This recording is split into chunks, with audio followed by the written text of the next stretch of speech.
अस्सलाम वालेकुम, मेरा नाम है ज़ीशान उस्मानी।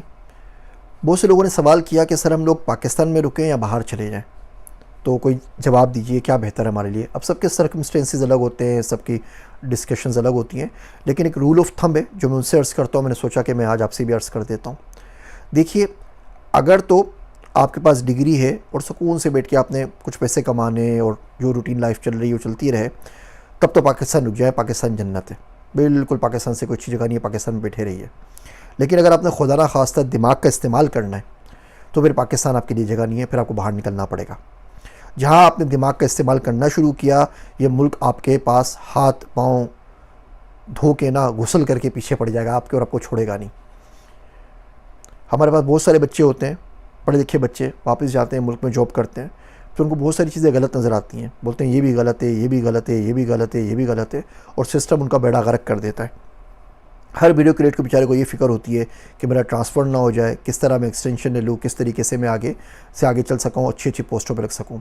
हर पुलिस वाले को ये टेंशन होती है। मिनिस्टर्स को नहीं पता होता कब मेरा काम ख़त्म हो जाए, कब काम मुझसे ले लिया जाए, कब पोर्टफोलियो मुझसे वापस लिया जाए। एक दोस्त है, उन्होंने यहाँ से अच्छी बड़ी डिग्री की फार्माकोलॉजी के अंदर, किसी के अंदर, वापस पाकिस्तान गए, लैब्स वगैरह जो पाकिस्तान के अंदर है। जब पाकिस्तान में जाके एक हॉस्पिटल ज्वाइन किया, बड़ा हॉस्पिटल, तो उनको पता लगा कि वो जो उनके इंस्ट्रूमेंट्स और डिवाइसेस हैं उसकी कैलिब्रेशन नहीं करते। तो उसके बगैर ज़ाहिर बात है वो जो आपके रिज़ल्ट्स आते हैं यूरिन सैंपल के, ब्लड टेस्ट वगैरह के, वो ठीक नहीं आते। तो जब उनसे बात की, उन्होंने बोला कि इस पर तो अच्छा खासा खर्चा है, 50-60 हज़ार डॉलर का, ऐसे ही जाने दीजिए। उन्होंने उसको छोड़ के दूसरे हॉस्पिटल में जॉब कर ली, दूसरी लैब के अंदर जॉब कर ली। वहाँ पता चला कि लोगों के सैंपल्स ही गुम हो जाते हैं। यानी कि आपने ब्लड का अपना टेस्ट दिया है, उसकी रिपोर्ट आनी है, जब तक वो टेस्ट की जगह तक पहुँचता है वो सैंपल गुम हो चुका है। अब वो दुनिया का कोई भी सैंपल मिलके किसी और का खून लगा के आपकी रिपोर्ट बना के दे देंगे। इसलिए वो आगा खान वाले बाहर किसी की रिपोर्ट नहीं मानते ना, फिर हम पे बड़ी गालियाँ देते हैं। वो इसी वजह से नहीं मानते, उनको पता है बाहर क्या क्या ड्रामेबाजी चल रही है। अब जब उन्होंने अकल का दिमाग लड़ाना शुरू किया, बोला ये काम यूँ कर ले, ये काम यूँ कर ले, ये काम यूँ कर ले, तो उनको नौकरी से चलता किया। एक और दोस्त फुल ब्राइट पर पीएचडी करके पाकिस्तान गए, लाहौर की यूनिवर्सिटी के अंदर उनका अपॉइंटमेंट हो गई। उनसे बात की गई, जी आपकी तनख्वाह 3,20,000 है, आपको मिल जाएगी। ठीक है, ये बहुत कम तनख्वाह है, यहाँ के हिसाब से तो $2,000 भी नहीं बनी ना, मतलब $1,500 बनी। फिर भी उन्होंने एक्सेप्ट कर ली कि ठीक है, मुल्क को के बच्चों को पढ़ाता हूँ। 3-4 महीने गुजर गए, सैलरी नहीं आई। फिर बात की, हेड ऑफ डिपार्टमेंट से मिले। हेड ऑफ डिपार्टमेंट ने कहा जी मेरी तो अपनी तनख्वाह इतनी नहीं है, तो ऐसा करें आप 20-25 हज़ार रुपये कम ले लीजिए। उन्होंने बोला मैं कम ले लूँगा।